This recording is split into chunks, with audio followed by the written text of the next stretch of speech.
Okay, while everyone's sort of going through that, there are a couple of questions on screen. I will pose a couple of questions to the panel just to sort of warm them up. But there was a question in the chat which I thought I could just spend a minute answering.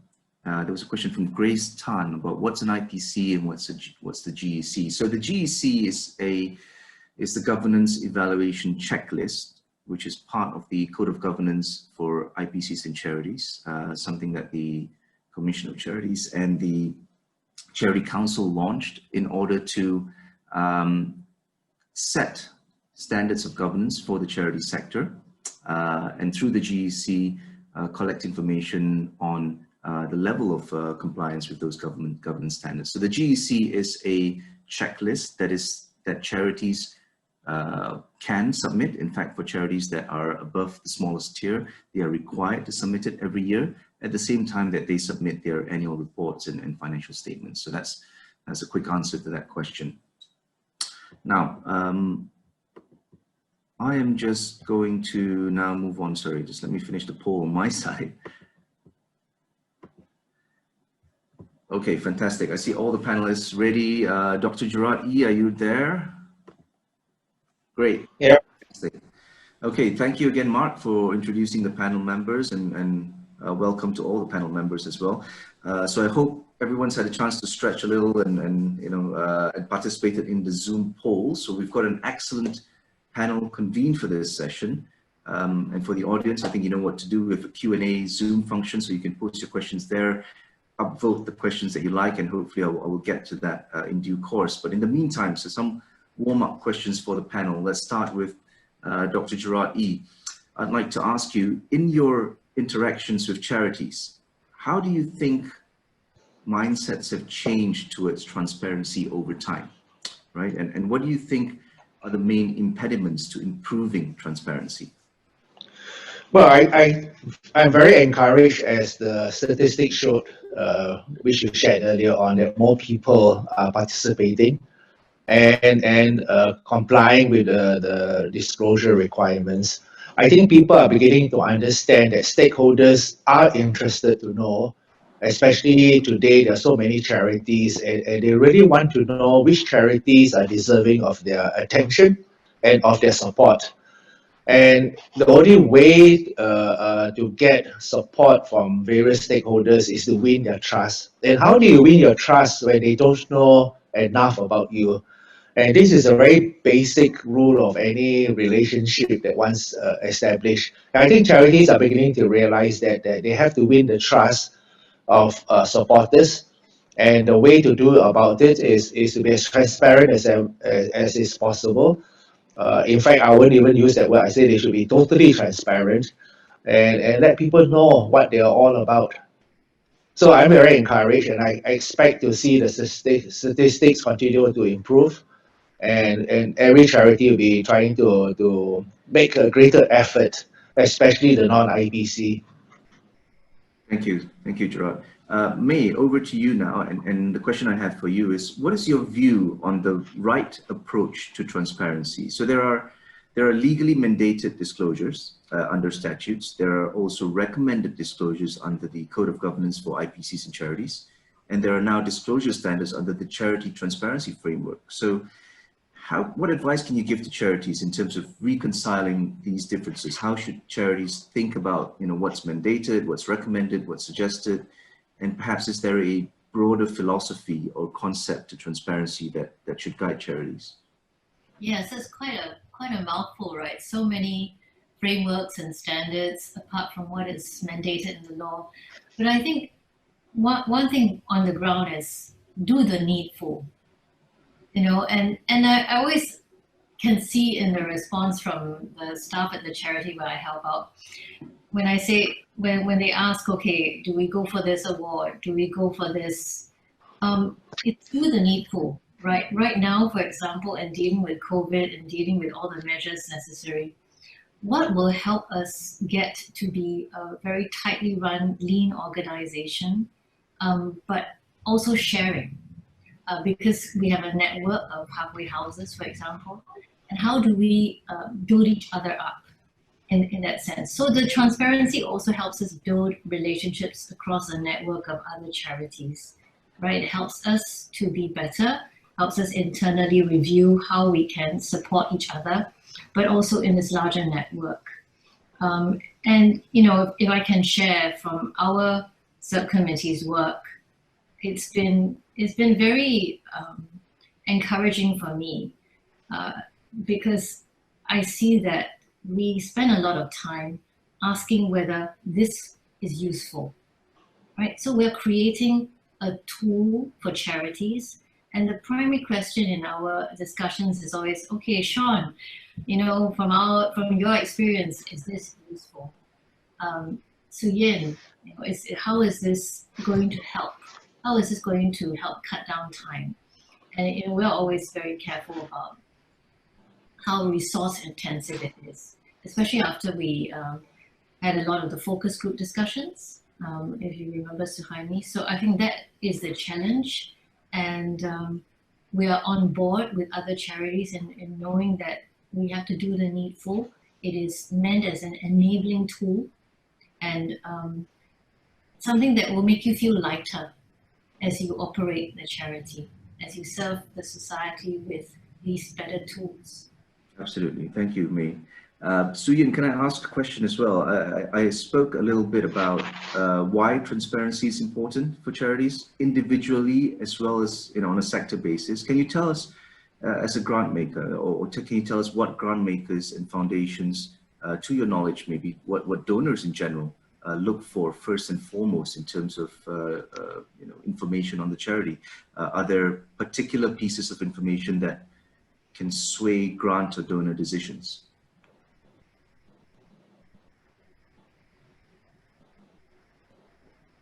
Hi, everybody. Absolutely. Donors give to organizations because of values. When donors observe that the organization has shared values with them. So giving donors truthful information creates trust, creates goodwill. And every fundraising program should account for making this information available to the donors through your communication methods or various stewardship reports. And suffice to say, you have to know your cause through and through, and transparency that is backed with numbers and with data always help to advance the cause. I would also advise to strive for clarity. I mean, what's your mission and how are you working towards that? When positioned as an organization that is run by individuals, do position it in an open and honest way, because that allows donors to increasingly relate to your cause and champion for your nonprofit. Okay, thank you. Last but certainly not least, Sean, some of you may know that the Nature Society is a past winner of the Charity Governance Award and Charity Transparency Award, which is a fantastic achievement. Sean, can you tell us about your journey? Briefly, how was the charity motivated to work towards the required standards and these awards? And in particular, what challenges did you face? Yeah, thank you very much. I just want to, first of all, thank the organizers for helping me get prepared for this, and to you, of course, Suhaimi. Great talk, by the way. The context, I think, is, and sorry, I'm just kind of a little bit unsettled now because I finally figured out how to change my background. I was thinking what Melissa Kui was saying about being digital natives, and man, I'm okay. Anyway, the context is the Nature Society. We're an old group, 70 years old now, but we're an accidental, not-for-profit, accidental NGO. We really started as a group of hobbyists, but maybe out of necessity, as nature areas started becoming smaller, became nature advocates, and suddenly found ourselves being a civil society group. So our composition of people who are really good at nature, but not necessarily about how to run an organization in a modern sense. So I think it was the kind of realization at some point that we really need to be more professional, but at the same time without losing what made, the essence of what we were about and what made our members very comfortable. And so that's been an interesting challenge, but there was no kind of, Newton, an apple falling on Newton's head kind of moment, or, road to Damascus moment for us. But essentially, I think really looking at our shortcomings or the areas where we clearly needed to be ready to push our NGO into the more kind of modern, professional kind of charity. So that included trying to look for people who had actually experience running or advising charities, people who had an understanding of governance procedures, and also just getting buy-in from all members that, actually this is not about compliance, but rather about how do we make our nature society more relevant, not just to people who like nature, but to people in general. And I think kind of this overall looking within and also looking at the external environment and trying to align those, I think was what proved decisive for us. Thank you. Thank you, Sean. Can I ask for the poll results now to be shown? And we can talk about it a little bit. Okay, fantastic. So do you think your charity focuses sufficiently on governance and transparency? So we've got 82% saying yes, fantastic, and 18% saying no. Maybe I could ask a question to May about this. So the Charity Transparency Framework elaborates on ingredients for the right approach to transparency. And this includes the people you need and the skills you need.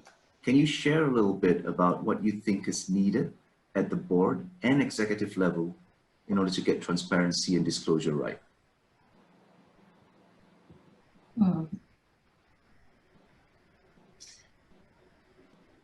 I think, to be very honest, it is a combination of what Suyin shared just now, right? That at the leadership level, we are very honest about our intentions. What do we want to achieve? And how long will we be here? To be honest and say, well, I'm here to help you. We're here to enable the CEO, support his decisions, not override, but support and seek to understand, but use transparency and good governance as the basis, because there's no means of saying, oh, I support you, and then if you support it blindly, then that support is lame. Mm-hmm. So the rigor of that helps build people to, within staff level, to make decisions that stand for the organization, not just for the board, but for the values that the organization stands for. So that's how I would look at it. The importance is on board renewal, not overnight change, but yes, board renewal, leadership renewal, but also a vibrant management that responds to the different interests that different board members might bring.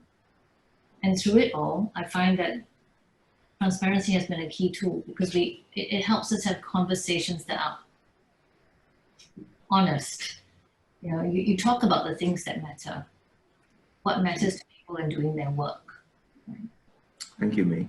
Can we move on to the second poll question results?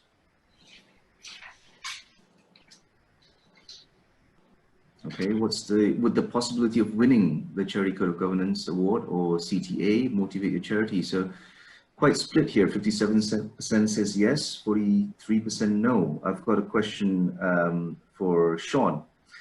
How do you think things have changed for the charity since winning the CGA and CTA, both internally and externally, perhaps in terms of internal expectations and the external perception of the charity?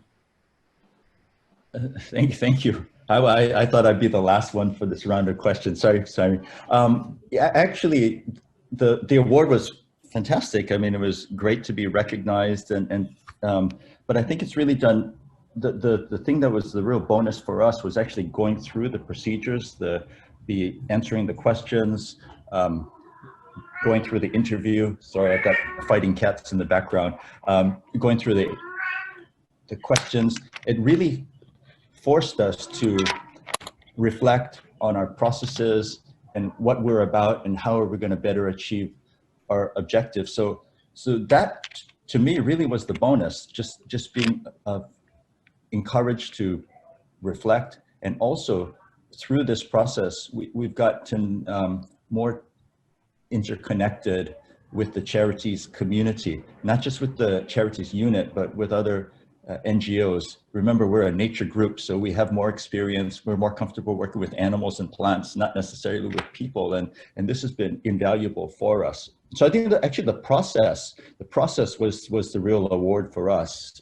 And that's without no false modesty or anything. It really has the thing that's been transformative. Thank you. Okay, thank you, Sean. Third poll question now. So which of the areas of disclosure do charities expect to face the greatest difficulty? Can we show the results of the third poll question? Right, fantastic. So strategic planning as the biggest one, which is not entirely a surprise. So you can see some anxiety there about strategic planning, as well as, to a much lesser extent, board governance. Question for Dr. Gerard E. and Su Yin as well. Please chip in after that. But Dr. Gerard E., first of all, can you comment on why you think there is this big concern about strategic planning? Why do you think, and counter to that, why do you think such disclosures are important, or what solutions or encouragement do you have for such charities? So, and then to add a bit of context to that, strategic planning usually requires, in the context of transparency, charities need to disclose, what their strategic plans are, typically for maybe 3 years or 5 years, what programs they have in place, or what impact they intend to achieve. I think understanding charities, most charities are operated out of very strong passion, and the focus is on doing the job right now, achieving the mission right now. And very few of them actually pause to say, okay, what are we anticipating 3 years, 4 years down the road? The focus is all on doing the good right now. So firstly, the focus is not onto the future for many of them. Secondly, is the absence of the skill set. And it's not easy to go through an exercise of strategic planning. And many charities, even those I'm involved with, we do employ the services of third party who specializes in it. People who are neutral, who comes in and asks challenging questions and getting people to reflect on what they've been doing, and then to also reflect whether they think what they're doing now will be relevant 2 years, 3 years down the road. And if not, what are the changes that they anticipate will happen. So you really need an external source to help you to develop a whole strategic plan if you don't have the expertise on board. And even if you do, I would recommend strongly to supplement it by having someone who is coming out from the cold and looking at what you're doing with very neutral eyes. Sometimes when you're very involved, you're so passionate about it, it's very difficult to get that clarity, to be really critical of what you're already doing, and seeing for a fact that it may become irrelevant in 3 years down the road. So this definitely is a very difficult area to tackle. And in organizations where I've been involved with, we have always find the resources, the budget to employ a consultant to come in and help us to be that moderator, to ask all those questions that we ourselves sometimes neglect to ask. Thank you. Su Yin, you want to add anything to that?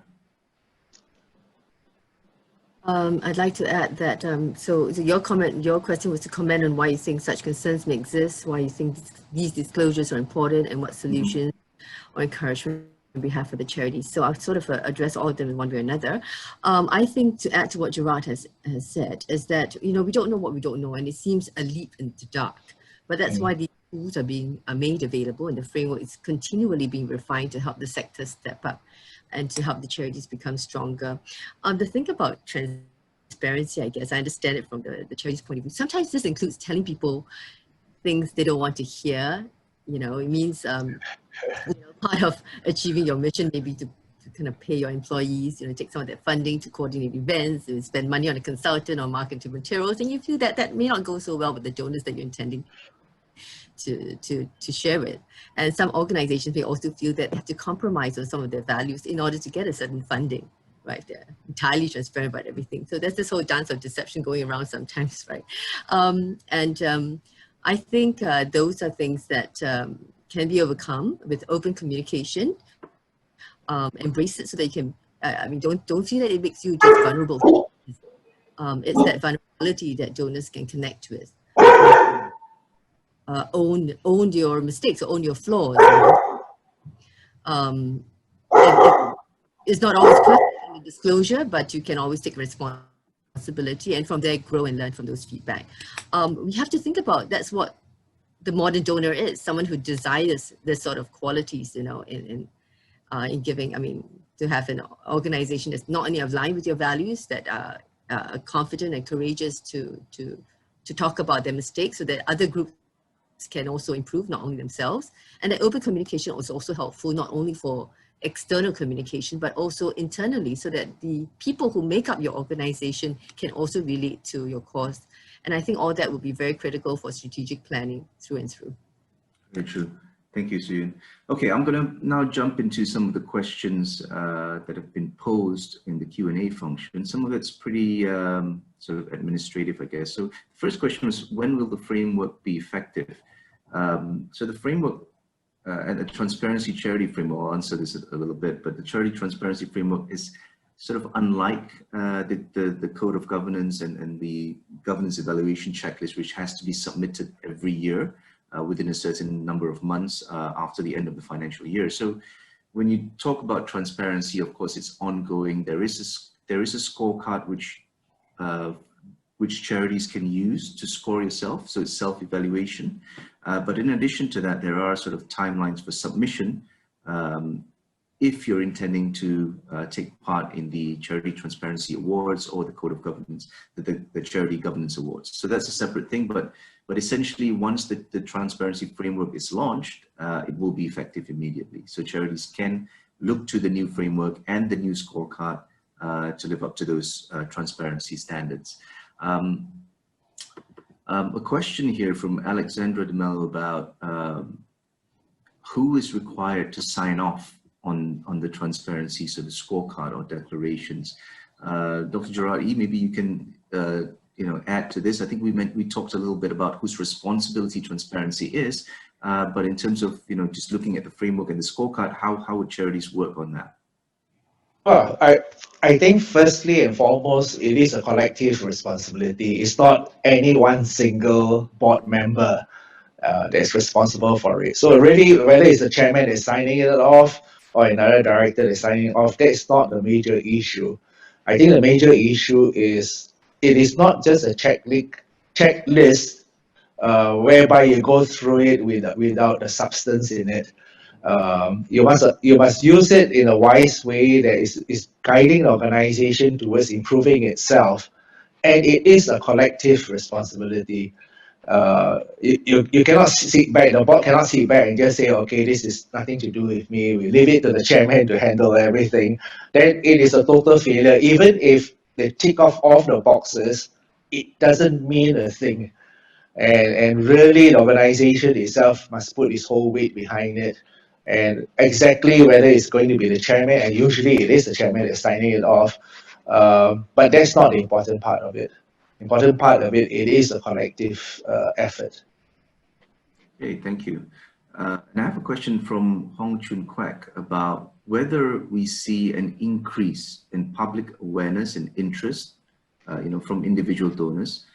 Do we think that they will actually go online and conduct research on governance and disclosure levels of charities, rather than just, donate to charities that they know and trust? So all these, I guess the question is, all this work that's being done to be more transparent and to disclose information about the charity, will donors really care?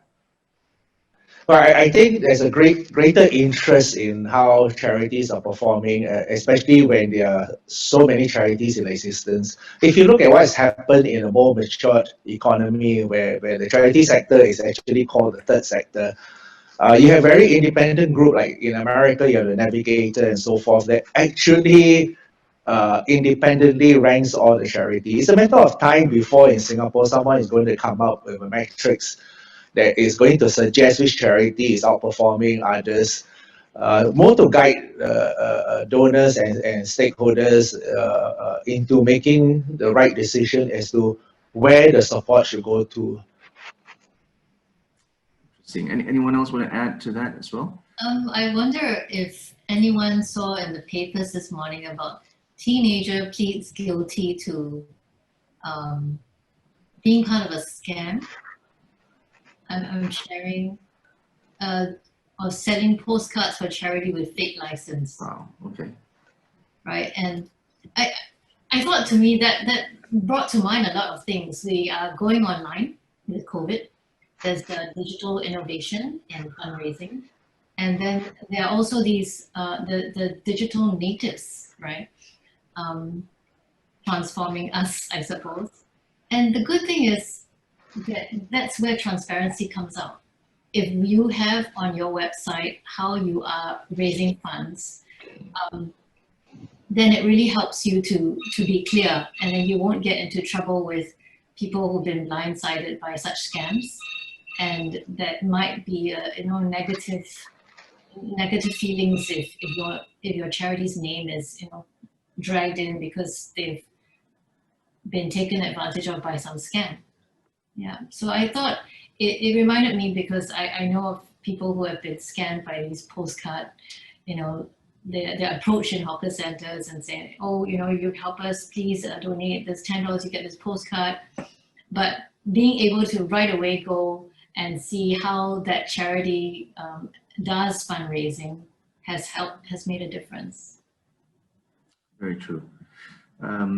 Another question from King Hubway about how we should balance, or how charities should balance between transparency or disclosure requirements and confidentiality of information. And this is a really interesting question, right? And I can think about it in just two ways, probably many more applications of it, but just think about, for example, strategic plans. So you've got exciting plans coming up, they're being worked on. Should you release that information? Because people are just going to take your ideas and run with it. And secondly, information about, say, how much you pay your staff, the salaries that you pay, those could be considered confidential and used potentially against you. So how do you balance between the two? I think there will always be sensitivity when it comes to salary. But apart from that, I think the uniqueness of the charity sector is we shouldn't be in competition.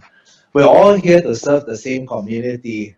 And it is this feeling of one-upmanship and probably the feeling that we are trying to be competitive, that I see so little collaboration among charities, and therefore there's a lot of wastage. We're all trying to reinvent the wheel. So if you go to any one district, instead of each charity focusing on their strength and working together to serve the community, we're all trying to be the best or better than the next one. And I think if to use the excuse that another charity may know about your strategic plan and what you're trying to do, for me, doesn't carry a lot of weight. But to manage the sensitivity about salary itself, again, I think it is too much is being said about it. There's really no harm in letting other charities or other people to know what are your top people are being paid. Of course, the fear here is donors. The donors may feel that you are paying your staff too much, because unfortunately a lot of donors still have that mindset that because you're a charity, you shouldn't be paying your people a fair wage. They forget that actually the people who are working there is doing the work to help others people. And there's no reason why people who work in charity or charity organization itself must starve in order to serve other people that needs help. And sometimes they forget people who work in a charitable organization are like anyone else. They have a family to support, they have aspirations and so forth. But I feel sometimes very frustrated when I look at the charity sector and see so many people, so many employees in the charity sector that are grossly underpaid. And they're supposed to work out of love and things, but for goodness sake, they have a family to support, they have kids to raise. And perhaps that's one of the reasons that many charities struggle in order to professionalize, in order to improve the standards. So unless there's a change in mindset, if donors and supporters begin to see things a bit differently, I think this will be the biggest area that is weighing down a lot of charities from really improving. Absolutely agree. Thank you, Dr. Jaragi. I've got a question following up on this issue or this concern about strategic planning, and I want to ask Sean and maybe Suyin to chip in on this. The question was, is it advisable to overhaul the strategic plan halfway into it? So, Sean, I mean, just imagine if you're writing an annual report and you're writing your strategic plan for the next 3 to 5 years. Maybe you can tell us, how difficult has that been for you? I mean, strategic plans are obviously forward-looking. They're going to change over time. And to Suyin, I'd like your view on how you would look at charities that are unable to fulfill a previously stated strategic plan, or if they change it halfway. Sean first. Yeah, thank you. I saw that question. It's a very good question. I was looking at it, and here I am getting a chance to answer it. I think this, for us anyway, I just speak from the Nature Society's experience. I think the strategic plans are things that we think about, and we basically, ask ourselves, what is it that we are hoping to do, and what if what we're advocating for and working towards is successful, what do we hope to see at the end of that? So in that sense, I think the strategic plans themselves, as long as the charity has a clear sense of where it's going and why, the strategic plans can be updated, but not necessarily overhauled. What could be, though, overhauled or changed, halfway through would be maybe some sort of short-term response to certain things in the external environment. And I think what's happening now is a case in point. So I think there's these two things really. How nimble can you be to prepared to be to react to a rapidly changing environment without necessarily losing sight of what the long-term goals of the charity are. That's how I see it, and we've been forced to grapple with these as well. Thank you. I might jump in here. Yes, for sure. I mean, with the pandemic, I imagine many strategic plans made pre-pandemic went back to the drawing table. And I hope so, because the realities are so different now from before. So sure, go ahead, revise it, midway check in, do pulse check, do whatever it takes to sort of make sure that the organization, I mean, it's a live, ongoing, active one. So to do whatever it takes to make sure that that strategic plan stays on track. You know where your destination is, but it's okay as a pilot to sort of change the flight plan on occasion. A next question from Muhammad Yunus, who's well commented, first of all, that large charities spend a significant amount of time and resources to come up with, well, auditor's report in this case, he's saying, in order to comply with the GEC requirement. And he's asking the question about whether, part of the costs can be absorbed by the authorities. But I think the bigger question here is I'd like to hear views from the panel about the kind of effort, resources, time and money required to, well, in this case, come up with an auditor's report, or more importantly, comply with GEC or disclosure requirements. From your experience involved in charities, how much of an effort, is required? Is it a one-time thing, or is that same amount of effort required every year? Does it get easier over time? And, are there people who are able to help? I mean, I'm not just thinking about money being thrown at the charities from MCCY, but are there other people who are willing to help and do this for a subsidized amount, for instance? I see cost as usually a reason for trying not to do it. The analogy I use is the same reasons given for not doing an annual report. They always say it takes so much time, so much effort, it costly to put together an annual report. And I always say, look, what is an annual report? It is giving a report of what has happened during the year. And as you do the event, you have your photographs, you do your little write-up, and at the end of the year is a question of summarizing everything, and you have your annual report. So the same thing with transparency is disclosing what you have or perhaps have not done. And the act of being transparent, of doing the disclosure itself is not actually burdensome. But what is really a challenge is to put into place those things that you wish to report as having complied with. That is really the hard work and the cost, if anything. But being transparent itself doesn't cost anything. Okay, very good answer. I've got, okay, one last question from the Q&A panel. This is a question about term limits, which is obviously something that we've got in our transparency framework. It says here, MCCY is advocating board member term limits of 6 years. GEC asks for explanation when board member stays beyond 10.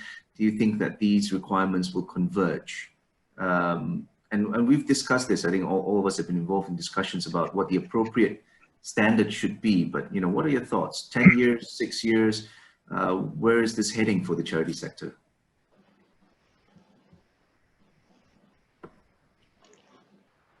Yeah. Gerard, please, why don't you start? No, I think if you want to attract young volunteers, a shorter period, I think will make it more attractive for them. I know many young people would like to do some good, but they are fearsome of being involved with charity because the strong belief is once you're in, you can't get out. And usually I tell them, hey, forget it, this charity I'm asking to join has a term limit of 3 years. So even if you want to stay on, it's not possible. Just come in, contribute, do your best and go on. And then that makes a big difference because they can see it, there is a certain period of time where they can give their commitment because they can forecast their own schedule for 2 to 3 years, but not beyond that, you know. So the longer the term limit, the harder it is to really attract the younger volunteers. Yeah, absolutely. Okay, thank you for that. I'm going to wrap up shortly, but before that, I'm going to ask each of my panel members to give a short sort of takeaway and say, you know, based on this session, what is the one thing you would like charities from amongst the audience and those who have not attended the session, what should they take away? What is the one thing that they should do to immediately improve their transparency and disclosure standards in order to up their governance game?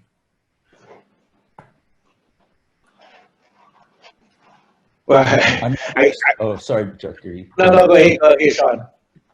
Oh, no, I just wanted to say as somebody from a small charity, I think some of these governance and transparency procedures might seem, at least for some, a little bit challenging to meet, whereas, you know, Dr. E rightly said, transparency really is just disclosure. It doesn't really require any special effort. I just wanted to say that I think there are lots of, like in our case, Nature Society, we've got really crucial advice from friends across the civil society community.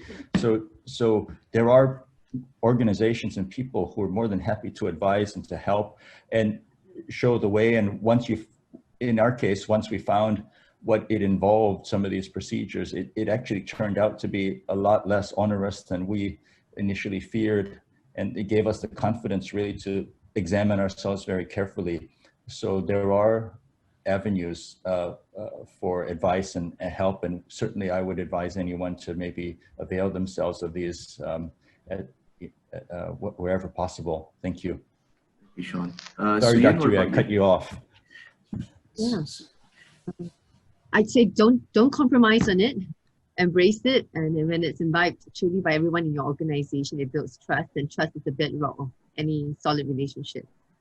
Sort of don't be afraid to fail forward. And if you emphasize on tangibility, honesty, or that will bring benefits for sure to your organization.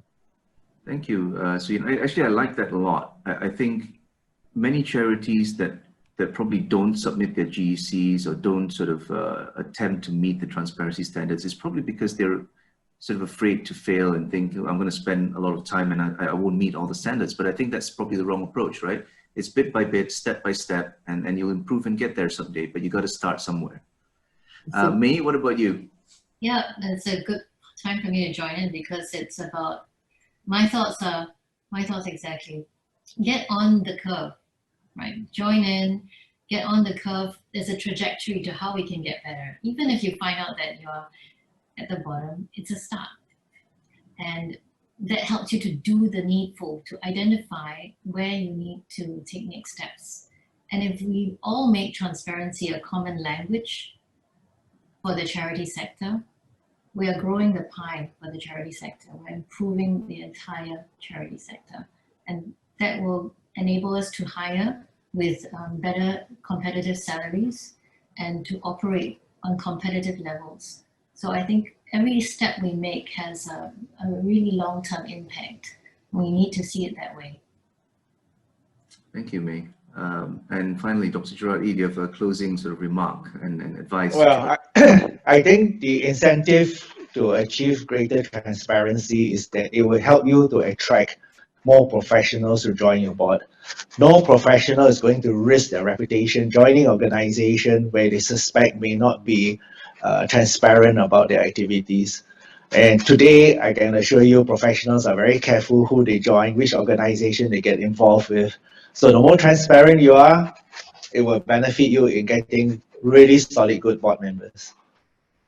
Thank you, Dr. Gerard. So that was a very good session, I thought. I would like to apologize on two counts. Firstly, I understand that my audio was breaking up pretty badly during the presentation. So I apologize for that. Hopefully it's improved as we went on. But nonetheless, what you should really be looking out for is the Charity Transparency Framework, which will be published in a month's time. And together with that, there will be a lot of, support being provided to charities to help them embrace transparency. So while the transparency framework is being launched, there will be sessions that will be organized to talk about that framework even more. We'll talk about particular standards within the framework, address questions or concerns from charities. So all that's going to be coming up. There will also be additional sort of help being provided either by, no promises, but we're thinking about either videos or workshops, and also perhaps even a sort of mentor charities, helping smaller charities to improve their transparency. So all of this is in the works. We are committed to upping the standards of transparency and governance within the sector, as May and Dr. Gerard mentioned. Look, if we do this the right way as a sector, we're all going to benefit. But we need everybody to play ball, and it's all one step at a time. So with that, I want to thank all the panel members and of course the audience for listening and through this morning.